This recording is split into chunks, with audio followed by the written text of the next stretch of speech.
2021 के लिए ऑनलाइन दरखास्त किए जाने का सिलसिला शुरू हो गया है। झारखंड हज कमेटी के सीईओ शाहिद अख्तर ने इस बात की जानकारी देते हुए कहा कि गुज़िश्ता 7 नवंबर से जारी इस सिलसिले के तहत अब तक 1 दर्जन दरखास्त जमा किए गए हैं।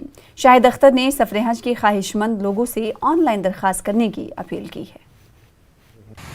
कमेटी ऑफ इंडिया 2021 के लिए हज यात्रियों के लिए न्यू गाइडलाइन जारी की गई है, जिसमें 7 नवंबर से 10 दिसंबर तक हज के फॉर्म ऑनलाइन आवेदन किए जाने की तारीख़ है। और इसमें इस साल जो 2021 में हज होगा उसका नई गाइडलाइंस हज कमेटी ऑफ इंडिया कुछ जारी किए गए हैं, जिसमें कुछ रेस्ट्रिक्शंस हैं, कुछ नई बातें हैं। मिसाल के तौर पे जो एम्बार्केशन पॉइंट है उसको कम किया गया है।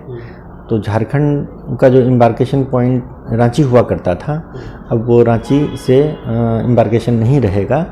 हज यात्रियों को कलकत्ता से उड़ान भरी जाएगी। हज यात्रियों का एम्बार्केशन पॉइंट रांची का